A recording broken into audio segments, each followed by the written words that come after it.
My daughter looked me in the eye and said, "My mother-in-law did it all alone. Unlike you." She thought she was merely venting stress, but those 12 words pulled the trigger on a loaded gun she never knew I carried. I was 66, standing in a kitchen I had secretly paid for, realizing that my silence had not protected her. It had only made her despise me. It was time she learned the truth. My name is Eleanor Hart. I am 66 years old, and on a grey, drizzling Saturday morning outside Portland, Oregon, I woke up believing that my life was small, quiet, and exactly enough. The rain tapped a steady rhythm against the cedar shingles of my little cottage as I went through the morning ritual that defined my solitude. I brewed my coffee black. I checked the plastic pill organizer on the counter to ensure the compartment marked for Saturday was empty, confirming I had taken my blood pressure medication. I folded the small red wool scarf I had spent 3 weeks knitting for my grandson, smoothing out the imperfections with my thumb. Before I left, I locked the front door and then rattled the handle twice. I have lived alone long enough to know that safety is a habit, not a guarantee. Driving toward the suburbs, the windshield wipers slapped back and forth, clearing the mist. I replayed the text message my daughter, Rebecca, had sent an hour earlier. "Mom, come early and help me out. I am dying here." It made me smile. At my age, the feeling of being useful is a currency you hoard, and I was happy to spend it. I pulled into the driveway of the expansive 2-story colonial in the new Northbridge development. It was a beautiful house, imposing and pristine. Inside, however, the air was thick with the chaotic energy of a family preparing for a party. Standing in the center of the foyer was Margaret Lewis. Rebecca's mother-in-law was 70, 4 years my senior, yet she stood with the posture of a woman in her 40s. She wore a silk blouse tucked into fitted trousers, her hair dyed a rich chestnut brown. She was the family legend, the woman who, according to my son-in-law Daniel, had conquered the world single-handedly. Grandma, my grandson Leo, sprinted past me and wrapped his arms around Margaret's waist. I swallowed the small sting of jealousy and walked into the kitchen. Rebecca was a whirlwind of motion, shouting orders at her husband. Daniel was pacing by the refrigerator, glued to his phone, talking about profit margins. I did what I have done for 40 years. I made myself invisible. I rolled up the sleeves of my cardigan and started washing the mountain of breakfast dishes piling up in the sink. The water was hot, soothing my stiff knuckles. From the living room, I heard the low murmur of Rebecca talking to her best friend, Sarah. I turned off the faucet to scrub a stubborn stain on a roasting pan, and the silence carried their voices clearly into the kitchen. "Margaret is incredible," Rebecca was whispering. "She raised 3 boys entirely on her own. She never asked for a dime or a babysitter. Not like my mom. Everything is such a production with her. She is always complaining about being tired." My hands froze in the soapy water. A dull, throbbing ache flared in my lower back and knees, the arthritis reacting to the storm outside. I dried my hands on a towel and sat down on a wooden stool near the island, just to take the weight off my feet for a moment. Rebecca walked in. She saw me sitting. Her face tightened with immediate irritation. "Mum?" Seriously, she snapped. "We have guests coming in an hour. I asked you here to help, not to sit around. I just need a minute." "Becca," I started to say, my voice wavering slightly. "My knees are—" "Oh, stop." She cut me off, gesturing toward the living room where Margaret was laughing effortlessly. Look at Margaret. She did everything alone back then. My mother-in-law made it work. Unlike you, you always need help. The words hit me like a physical blow. Unlike you. I stood up, gripping the edge of the marble counter. In my mind, the bright kitchen vanished. I saw the green glow of a data entry monitor at 2 a.m. I felt the exhaustion of working 2 jobs while 8-year-old Rebecca slept. The crushing weight of credit card debt I paid off dollar by dollar so she would never know her father left us with nothing.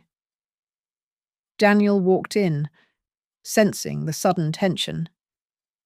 He put a hand on Rebecca's shoulder, looking at me with a pity that felt worse than anger.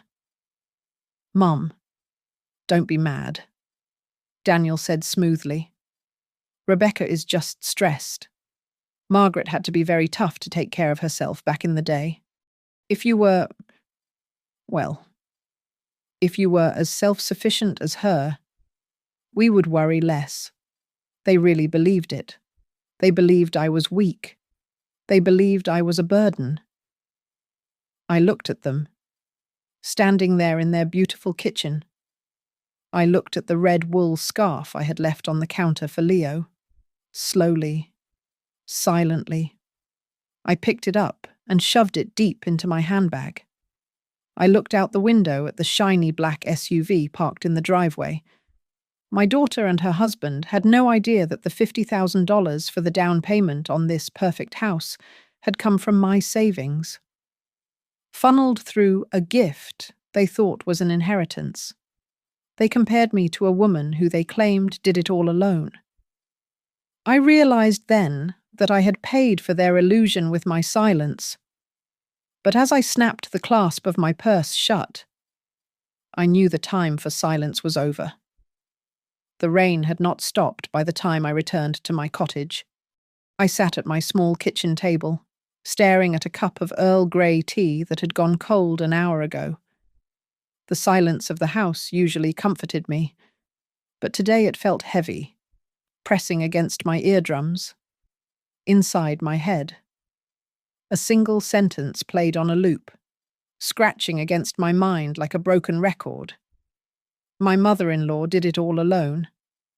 I closed my eyes, and the damp Oregon afternoon faded. I was back in Denver, 40 years ago, before the grey hair and the orthopedic shoes. I was the senior financial manager for a tri-state trucking logistics firm. I was sharp, ambitious, and commanded a room of men who smoked cigars and doubted my math until I proved them wrong. Then I met him, a musician with eyes the color of whiskey and a heart full of dreams that did not include a pension plan. I left my career, my city, and my stability to move to Oregon because he said the rain helped him write songs. I looked down at my hands. They were spotted with age now, but I remembered how they looked when they were red and chapped from scrubbing grease. After we moved, money was tight. I worked 2 jobs. By day, I was the bookkeeper for a loud, dirty mechanics garage. By night, I was a freelance data entry clerk. I could still feel the phantom weight of Rebecca on my hip. I used to nurse her at 2 a.m, my left arm holding her warm little body, my right hand flying across a keyboard while the green glow of a monochrome monitor illuminated my exhausted face. When Rebecca was 8 years old, her father left to tour with a jazz quartet. He simply forgot to come back.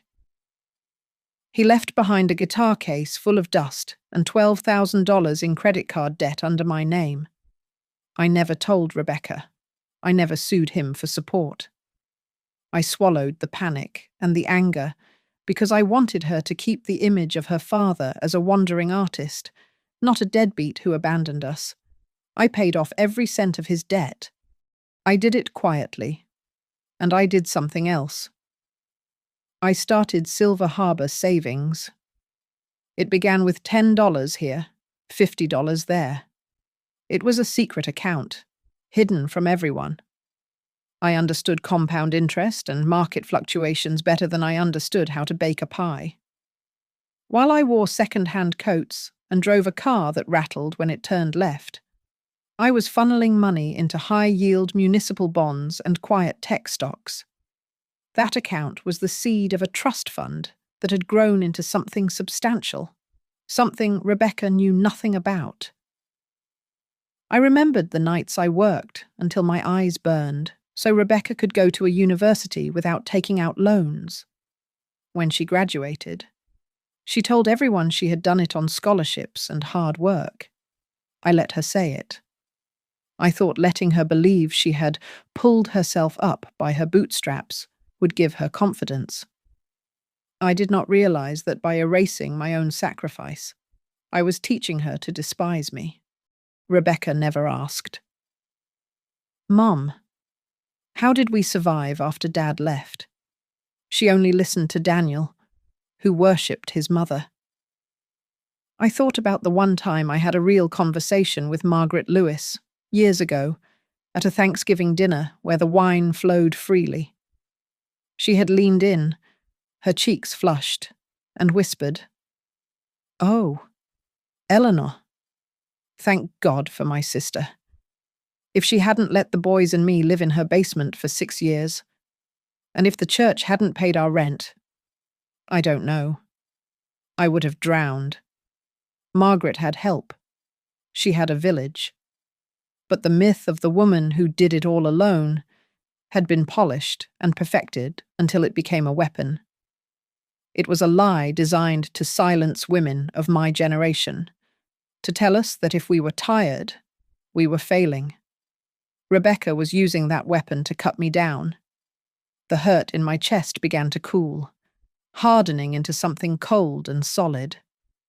I stood up, leaving the cold tea on the table. I walked into my bedroom and knelt beside the bed. I reached underneath and pulled out an old, battered cedar box. I pushed aside the sentimental clutter, the locks of baby hair, the first drawings, and reached for the bottom. I pulled out a thick, manila envelope. The label was written in my own handwriting from 20 years ago, Silver Harbor Trust, open only in emergency. I sat on the edge of the bed and opened the clasp. My hands were not shaking. I looked at the documents inside, at the numbers that represented decades of silence and strategy. "You want to see what someone looks like when they do it all alone?" I whispered to the empty room. "All right, Rebecca. I will show you." The following day, Rebecca arrived at my doorstep with a box of expensive pastries and 2 large coffees from a downtown cafe. She wore a soft beige cashmere sweater and a smile that did not quite reach her eyes. She breezed into my small kitchen, filling the space with the scent of vanilla and roasted beans, acting as if the venom she had spat at me the previous day had never existed. "I brought your favorite," she said, setting the box down.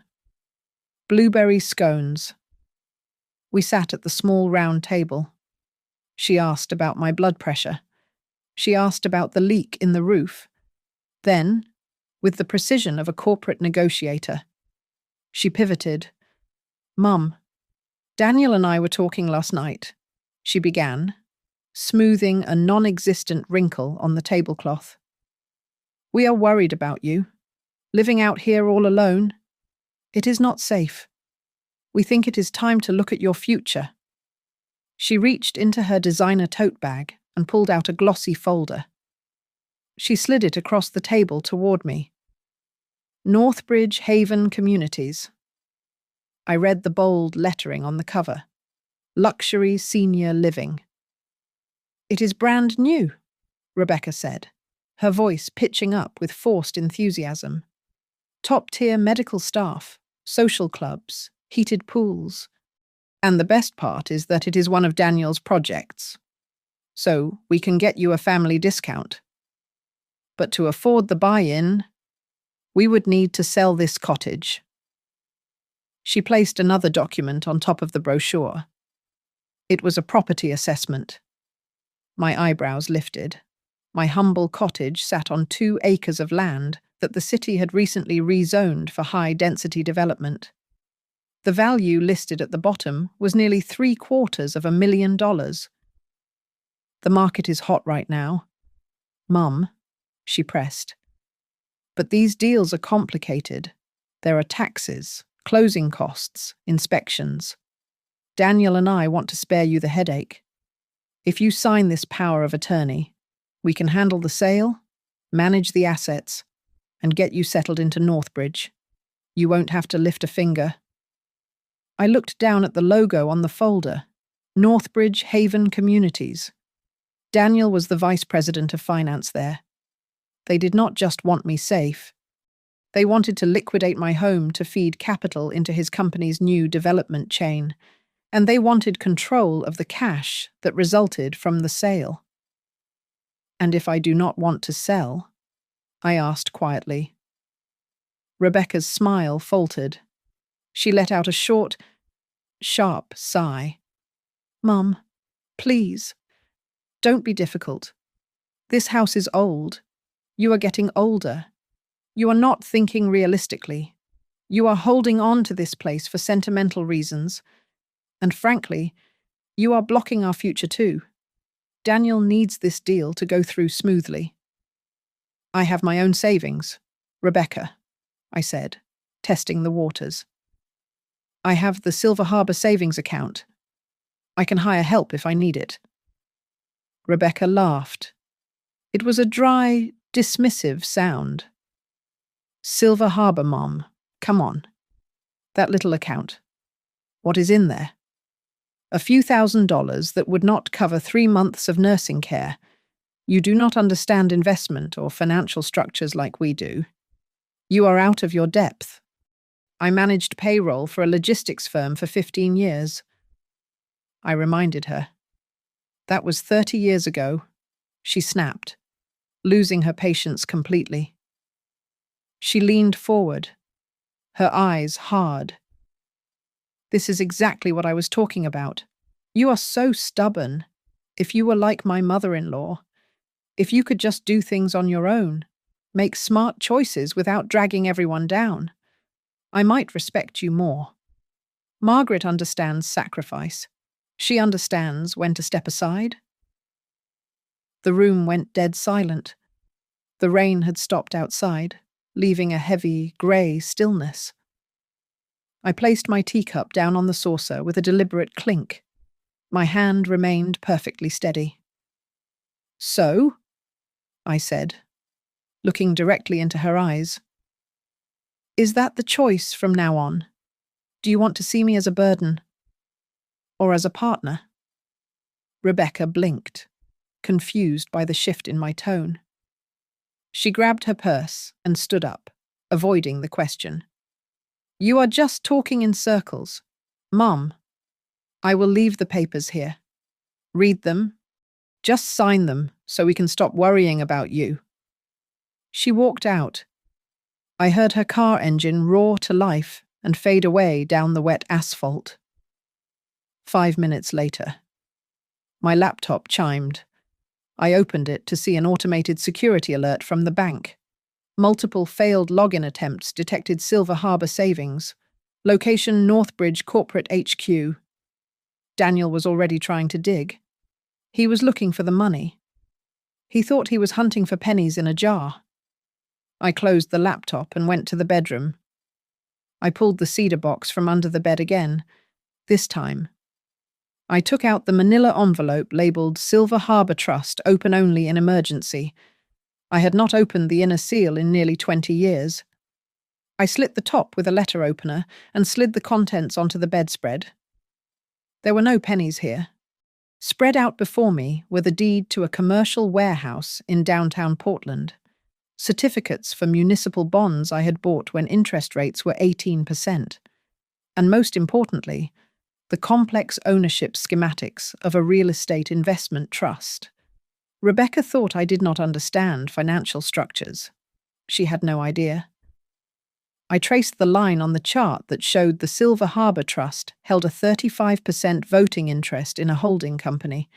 I looked at the name of that holding company. It was the parent corporation of Northbridge Haven Communities. I did not just have savings. I was effectively Daniel's boss.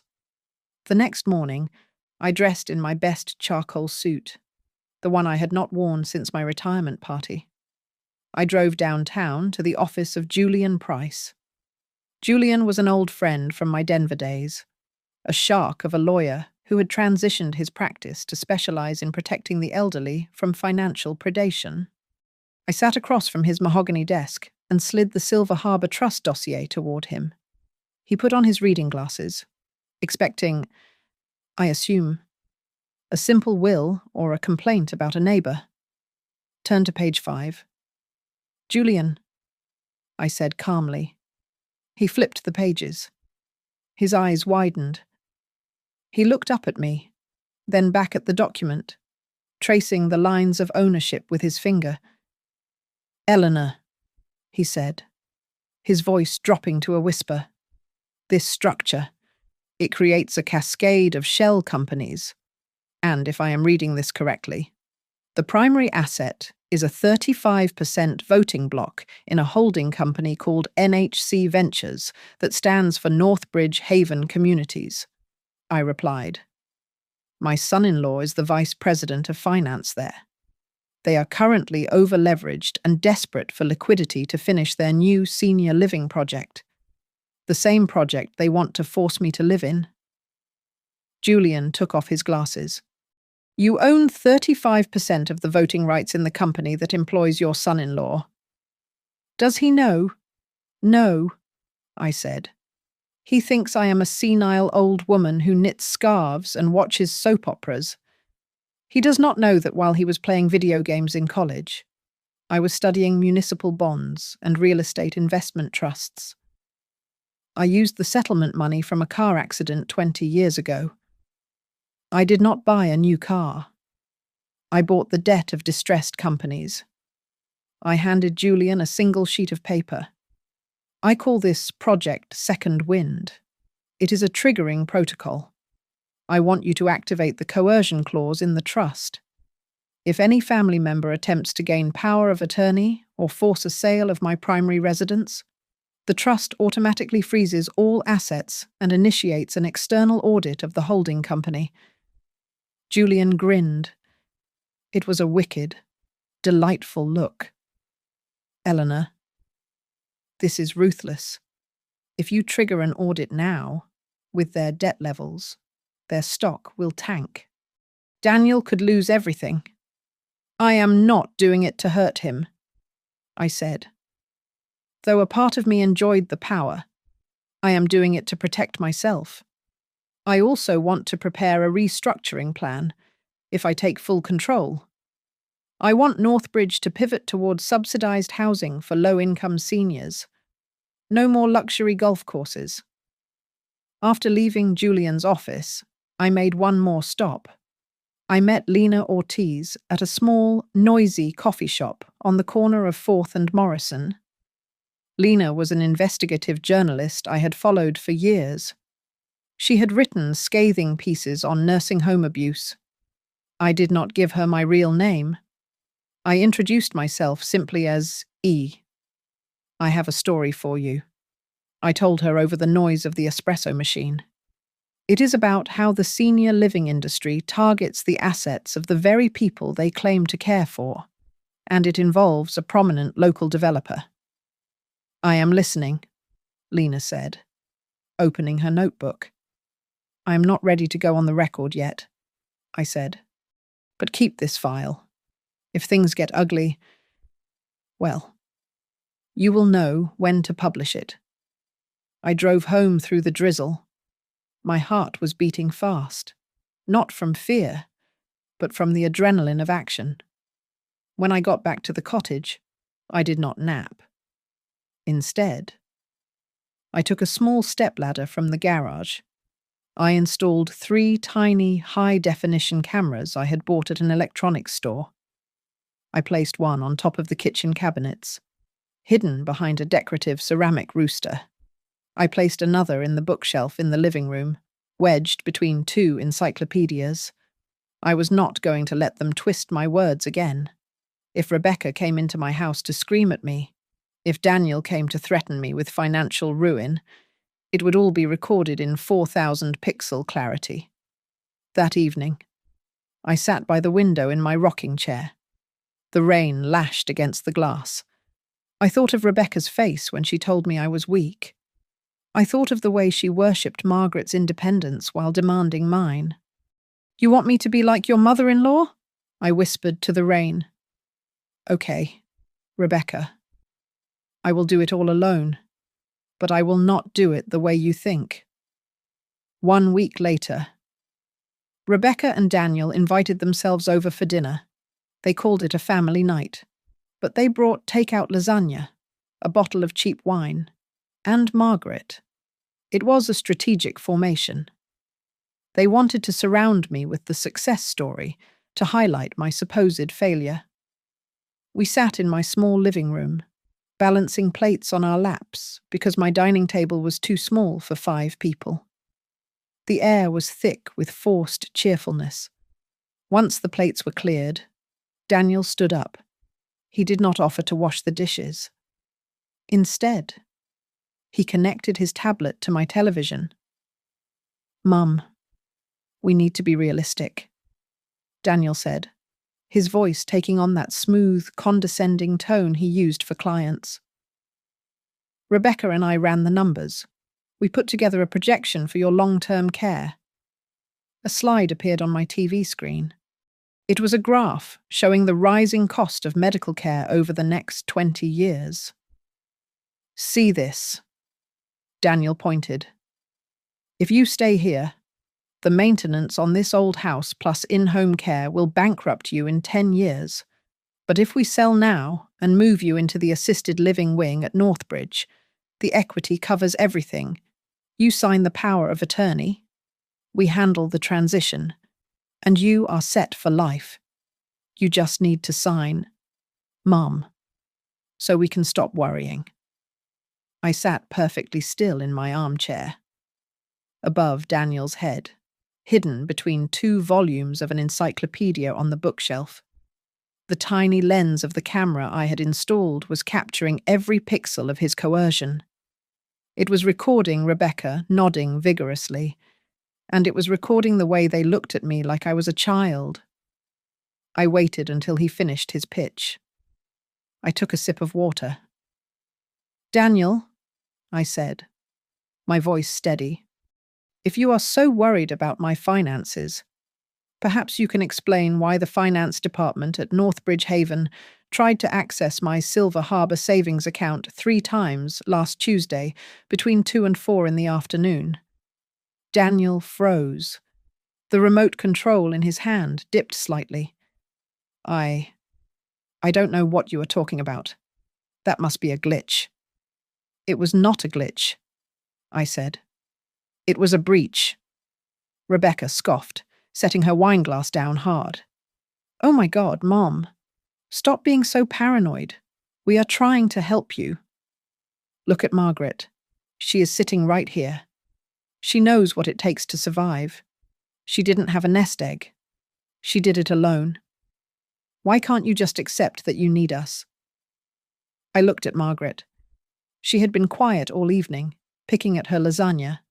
She looked at Rebecca, then at me. Suddenly, the perfect facade cracked.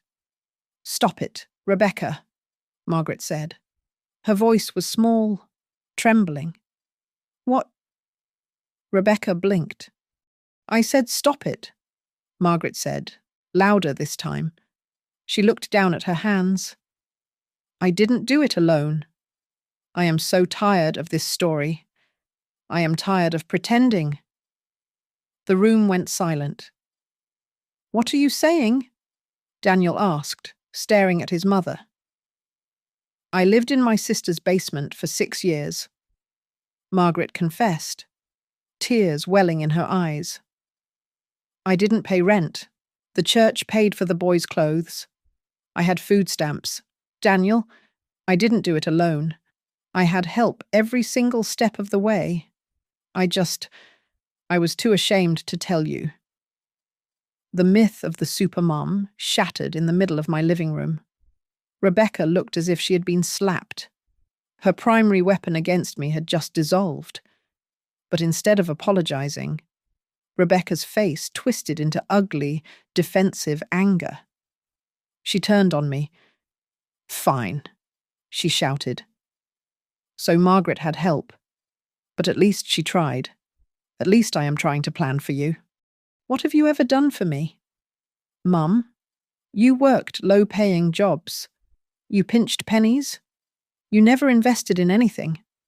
I had to scrape by my whole life because you never provided a safety net. I reached down to my bag and pulled out my laptop. I placed it on the coffee table and connected it to the TV, overriding Daniel's slide deck. I opened a spreadsheet. "You think I never provided?" I asked. "Look at the screen." Rows of data appeared. Tuition, University of Oregon, Year 1 through 4. I read aloud. Apartment rent, sophomore year, textbooks, lab fees, totaling $120,000. Rebecca stared at the screen. I had scholarships. You had partial scholarships, I corrected her. The rest was paid anonymously by the Silver Harbor Trust. My trust. I clicked to the next tab. This one showed a corporate ownership chart. And regarding my inability to understand investments, I said, looking at Daniel. You might want to sit down. I pointed to the highlighted box at the top of the chart. Silver Harbor Trust owns 35% of the voting stock in Northbridge Haven communities. I said clearly. I am the majority shareholder in the company you work for. Daniel? And as of this morning, I cast my vote to initiate a forensic audit of all senior living contracts, specifically the ones that seem to prey on the elderly. Daniel's face drained of all colour. He looked like a man who had just realised he was standing on a trapdoor. You ordered an audit, he whispered. Mum, Eleanor, do you have any idea what that will do to the stock price? My commissions.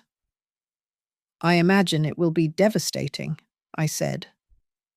Rebecca looked from the screen to me, her eyes wide with terror. She realised that the feeble old woman she had insulted for years held the leash to her husband's career. I stood up. I felt 10 feet tall. You wanted to see what it looks like when I do things on my own? I asked, my voice cutting through the tension like a blade. From today, you are going to get a very clear view. I walked to the front door and held it open. Dinner is over, I said. Get out. 3 days after I kicked them out of my house, the digital assault began. My neighbour called me, her voice hushed and awkward, telling me I should look at Facebook. I logged in with trembling fingers. There it was, a long, emotional post on Rebecca's timeline. She did not use my name, but the silhouette she painted was unmistakably mine.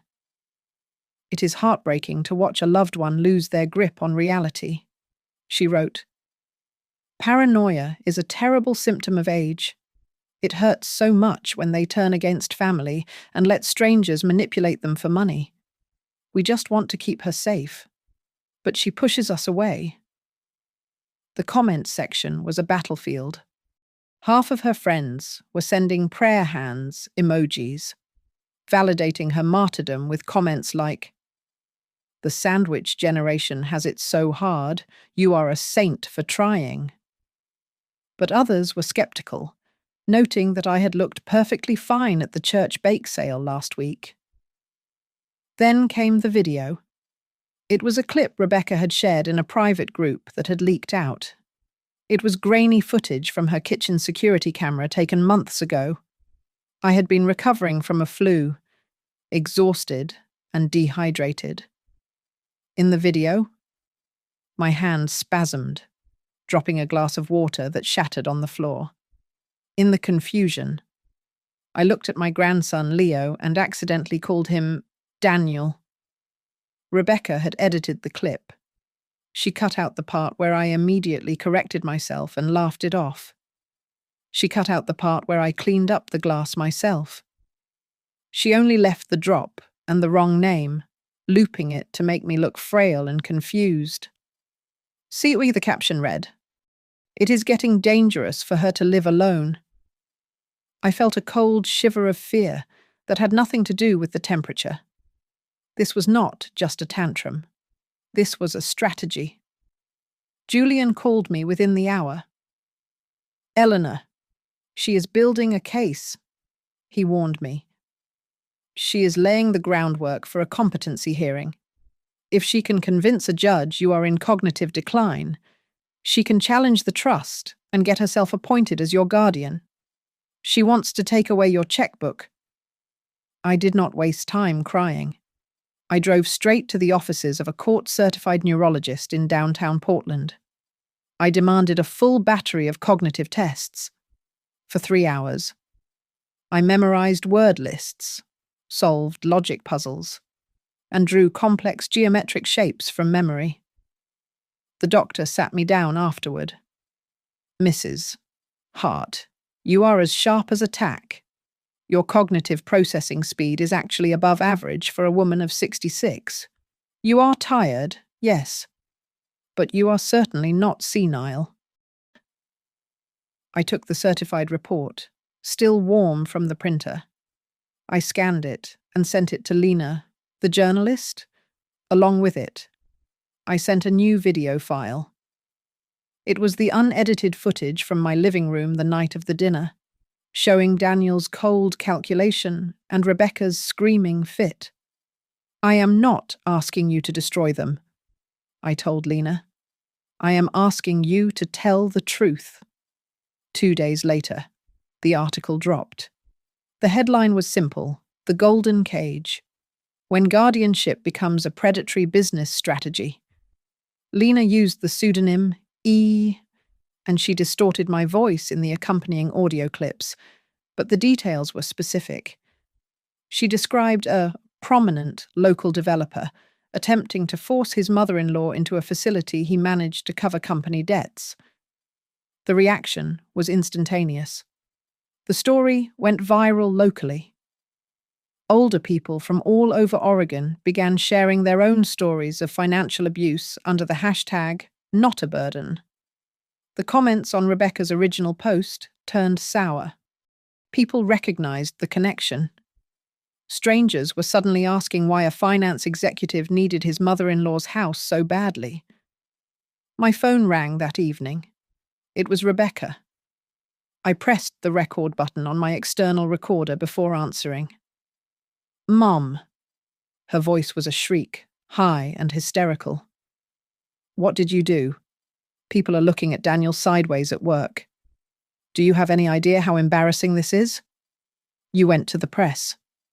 You are insane. You are actually insane. I am not insane, Rebecca, I said calmly. I have a doctor's note that says so. I don't care about your note, she yelled, losing all control. You are vindictive. We were just trying to manage the assets. If you had just signed the power of attorney, none of this would have happened. You are selfish. You would ruin my life just to prove a point. You tried to paint me as a senile woman to steal my autonomy, I said. Because you are too old to manage that much money. She screamed, admitting it finally. It should be ours to manage. You are just going to die anyway. Why do you need to control a voting bloc? You are ruining our future. I let the silence hang there for a second, ensuring the recording caught the heavy breathing on the other end. I think we are done talking. Rebecca, I said. I will see you in court. I hung up. My hand was trembling slightly, but my eyes were dry. I saved the audio file and attached it to an email addressed to Julian. I knew Rebecca had already filed the papers for the guardianship hearing. She thought she was dragging a confused old lady to the slaughter. She had no idea she was walking into a lion's den. The air inside the Multnomah County Courthouse smelled of floor wax and stale anxiety. I walked into the small hearing room with my head high, gripping the handle of my handbag until my knuckles turned white. Julian walked beside me, his stride calm and measured. On the other side of the aisle, Rebecca and Daniel sat with a young, slick lawyer who checked his watch 3 times in 1 minute. They looked confident, or at least they were trying to look that way. The case was presented as a petition for limited financial guardianship. Rebecca's lawyer stood up, buttoning his suit jacket, and painted a picture of a tragic decline. "Your Honor," he began, his voice dripping with faux sympathy. "We are here because the family is deeply concerned. Mrs. Hart is vulnerable. We believe she is being influenced by outside parties to make decisions that are harmful to her own well-being. We simply want to ensure her safety before she is taken advantage of." He dimmed the lights and played a compilation of video clips on a screen. There I was, fumbling for my keys in the rain. There I was, leaving a carton of milk on the counter and walking away. It was a montage of minor forgetfulness, edited to look like dementia. "She leaves food out," the lawyer said. "She forgets basic security. These are clear signs of cognitive degradation." I sat still. I did not flinch. Julian stood up.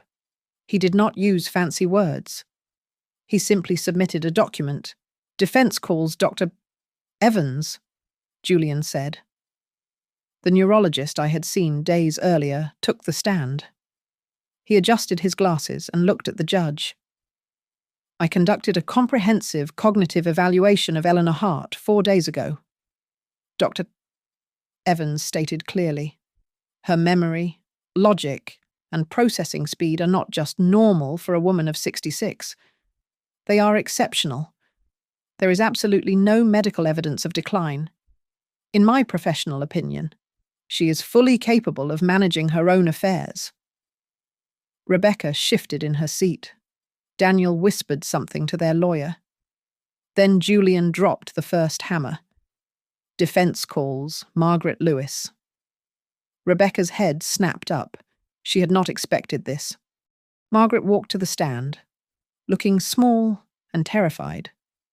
But she sat down and placed her hand on the Bible. "Mrs. Lewis," Julian asked gently, "have you ever heard the petitioners discuss Eleanor's finances?" Margaret took a shaky breath. She looked at her son, then at me. "Yes, many times." "What did they say?" "They said—" Margaret paused, her voice trembling. "They said they needed to get control of the house and the accounts before she forgot where she put the money. Daniel said they could use the equity to cover the margin calls on his company's debt. It was never about her safety. It was about the liquidity."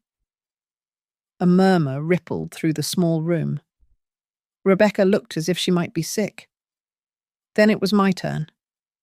I walked to the stand. I did not look at my daughter. I looked at the judge. "Mrs. Hart," Julian said. "Do you understand your financial situation?" "I do," I replied. "I spent 20 years as a financial manager. I built the Silver Harbor Trust from scratch using municipal bonds and aggressive savings. I do not just understand my finances, I understand theirs." I turned to look at Daniel. "I am the majority shareholder of the holding company that owns Northbridge Haven Communities," I said, my voice ringing in the silence. "I hold 35% of the voting rights. The company my son-in-law works for answers to me." Daniel slumped in his chair, his face grey. The young lawyer looked at his clients in horror. "And regarding the accusation that I am being manipulated," Julian said, I would like to play one piece of evidence. A phone call received by Mrs. Hart 3 nights ago. He pressed play. Rebecca's voice filled the room, shrill and distorted by rage. If you had just signed the power of attorney, none of this would have happened. You are ruining our future. It should be ours to manage. The recording ended. The silence that followed was heavy and suffocating. It stripped away the pretense of care. It was naked greed, echoing off the wood panelling. The judge, a stern man with greying temples, leaned forward. He looked at me with a mixture of curiosity and respect. Mrs. Hart, he asked, given what has been revealed, do you wish to pursue punitive measures against the petitioners for filing a frivolous claim? I looked at Rebecca. She was crying now, silent, ugly tears that smeared her mascara. No, Your Honor, I said softly. I do not want to punish her. I only ask that the court protect the right of an old woman to say no, even to her own children. Autonomy should not expire at 60. Rebecca stood up, her composure shattering completely. I had to, she sobbed, her voice breaking. We are drowning in debt, Daniel said. If we didn't fix the cash flow, we would lose the house. And you? She pointed a trembling finger at me. You were always so quiet. I thought you were weak. I had to be strong like Margaret. I had to be perfect because I was terrified of being helpless like you, Mrs. Hart, the judge barked, banging his gavel. Sit down. Rebecca collapsed back into her chair, burying her face in her hands. She had just admitted that the pressure to emulate the supermom myth, the lie that women must do it all alone, had driven her to cannibalize her own mother. We will take a 15-minute recess before I issue my ruling, the judge announced, standing up. The bailiff opened the doors. I walked out into the hallway. Julian stayed back to pack his briefcase. Rebecca came out a moment later. She stopped when she saw me. We stood 10 feet apart, separated by the sterile fluorescent light of the corridor.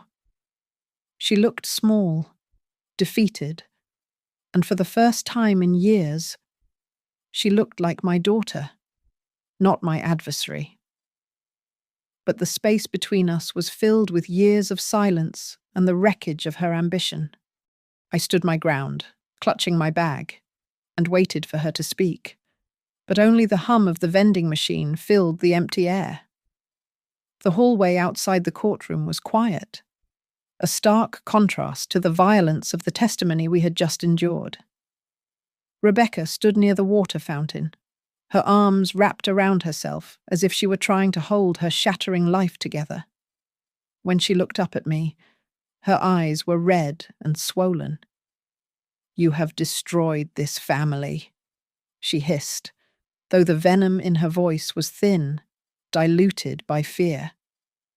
Are you happy now? Daniel might lose his job. We could lose everything. You broke us. I stood still, gripping the handle of my purse. When you looked me in the eye and told me I was less than your mother-in-law because I asked for help. Did you stop to think that was also a way of breaking us? I was trying to secure our future. Rebecca cried out, her voice echoing off the tile floors. You don't understand the pressure. Mom, Daniel makes good money. Yes, but it is all tied up in stock options. The company is leveraged to the hilt to expand the senior living chain. We needed your assets to stabilize our position until the new project launched. We were just trying to survive. I reached into my bag and pulled out a folded piece of paper.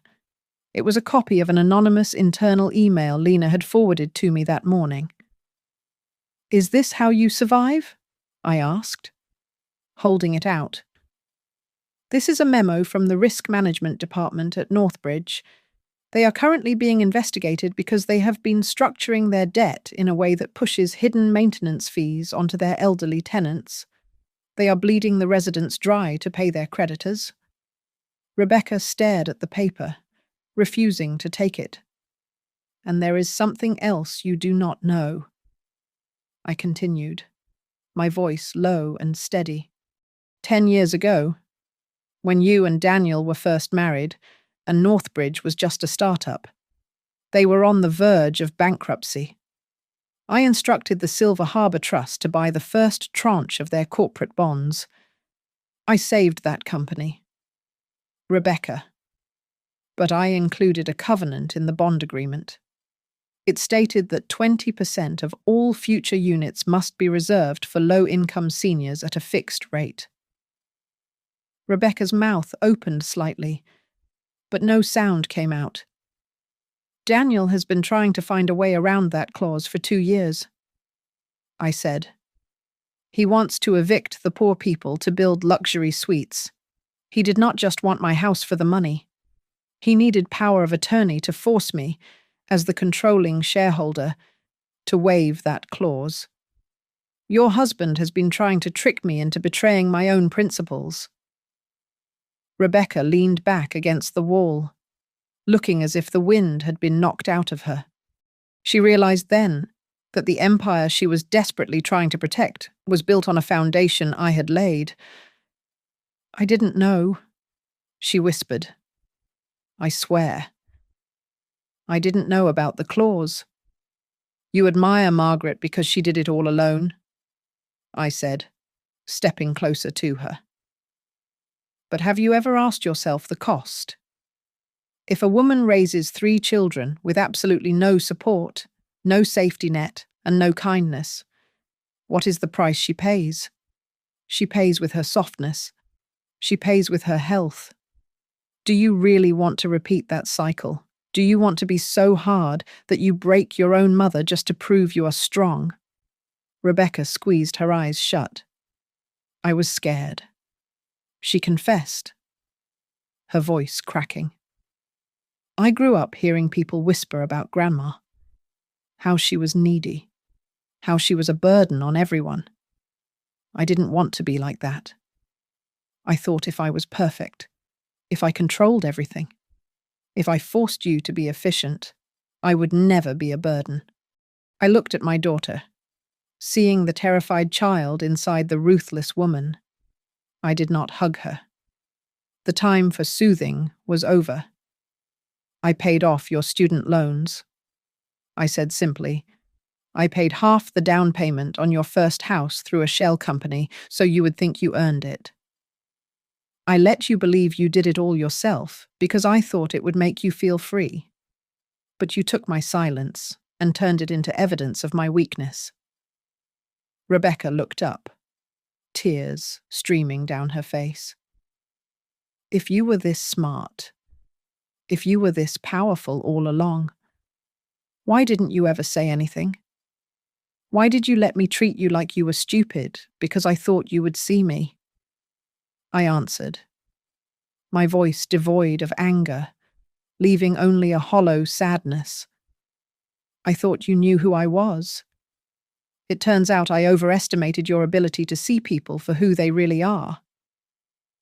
Before she could answer, the heavy oak door of the courtroom creaked open. The bailiff stuck his head out into the hallway.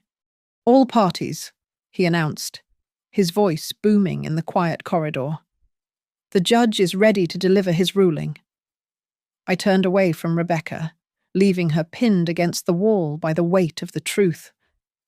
I walked back toward the door, not knowing if I had won or lost, only knowing that the silence was finally broken. We returned to the courtroom, the heavy oak doors closing behind us with a sound like a tomb sealing shut. The judge sat high on his bench, shuffling the stack of documents that represented the sum of my life and my daughter's betrayal. He adjusted his glasses and looked down at us. I have reviewed the evidence, the judge began, his voice dry and authoritative. I have examined the cognitive evaluation from Dr. Evans, the financial records of the Silver Harbor Trust, and the disturbing audio recordings submitted by the defense. I have also considered the potential conflict of interest regarding Mr. and Mrs. Lewis's financial ties to Northbridge Haven communities. He paused, looking directly at Rebecca. The petition for limited financial guardianship is denied with prejudice, he declared. Mrs. Hart is fully competent. Furthermore, I must warn the petitioners. Utilizing the probate court as a tool to seize assets for corporate liquidity is not just frowned upon. It borders on abuse of process. If you were not family, I would be referring this to the district attorney for fraud. Rebecca shrank in her seat. Daniel loosened his tie, sweat visible on his forehead. Mrs. Hart. The judge turned his attention to me.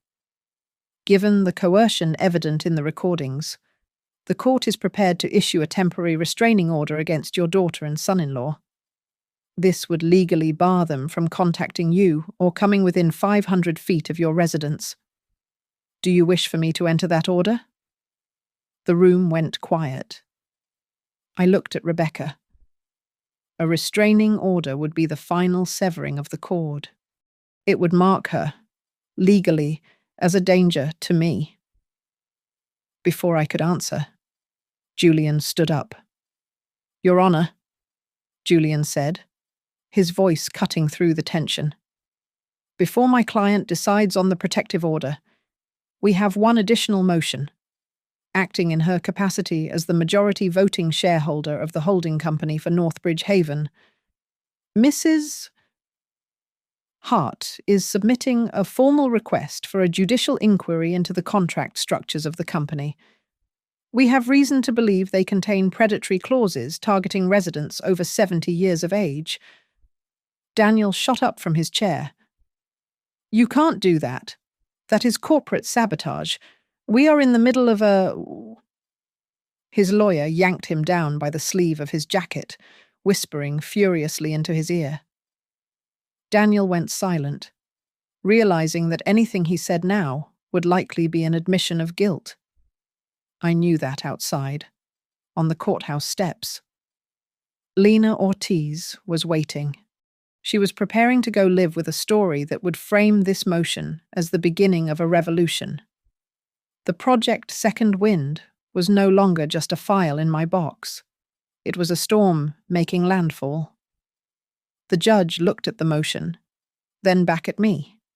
He seemed intrigued. Mrs. Hart, he said, leaning back in his leather chair. You have won your freedom today. You have your daughter cornered. You have the power to destroy your son-in-law's career with a single vote. I have to ask, what is your endgame here? What do you want? Is it money? Is it power? Or do you just want an apology? It was the question that stripped everything bare. Revenge usually ends with the other person destroyed. But as I looked at Rebecca, seeing the fear in her eyes, I thought of my grandson. I thought of the women of my generation who had been told to be quiet, to be grateful, to be invisible. I realized I did not want to destroy Rebecca. I wanted to destroy the system that had made her think it was okay to consume me. I stood up. Your Honor, I said, I do not want a restraining order. I do not want their money. And an apology coerced by a judge means nothing. I took a breath.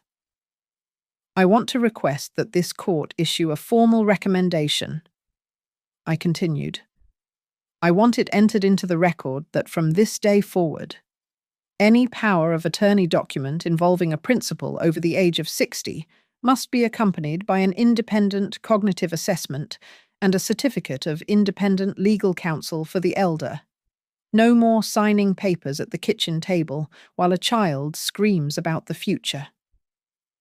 The silence in the room was absolute. The stenographer stopped typing for a split second. The judge stared at me. His expression shifted from professional detachment to genuine admiration. He realized that I was not just fighting a family squabble. I was trying to rewrite the rules of engagement. Rebecca looked up at me, her mouth slightly open. She understood then that I was not using my victory to punish her. I was using it to ensure that no other mother would ever have to sit in that chair and listen to her child call her a burden. I never expected that, the judge murmured. Neither did they, I said, looking at my daughter. But it is time someone changed the definition of protection. The judge looked down at the papers on his bench, then up at the courtroom. He did not bang his gavel, but his voice carried the weight of iron. He formally accepted my petition. He declared, for the record, that Eleanor Hart was of full legal capacity and sound mind. He ruled that any document I might have been pressured to sign in the past was null and void. Then came the blow that shattered the room. The judge announced that due to the irregularities found in the Silver Harbour Trust documents regarding Northbridge Haven, he was referring the entire file to the district attorney's office for a fraud investigation. Daniel turned the colour of ash. He slumped against the defence table, realising his career was not just over, it was about to become a crime scene. In the chaos of shifting chairs and murmuring lawyers, I turned my back on the bench and looked at Rebecca. She was trembling, tears streaming down her face, stripping away the polished veneer of the successful executive she tried so hard to be. "This is the thing you never understood?" I said, my voice quiet but cutting through the noise. I did not need to win back every single penny. I needed you to understand that I am not less than your mother-in-law just because I dare to be tired. I am not less than her because I dare to admit I need help. Rebecca collapsed onto the wooden bench, covering her face with her hands. I was wrong. She sobbed, her voice muffled and broken. I was so afraid of being poor again. I was so scared of being left behind like when Dad left us with nothing.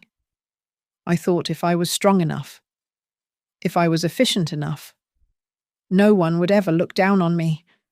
I didn't realize I was doing to you exactly what I was afraid people would do to me. I looked at my daughter.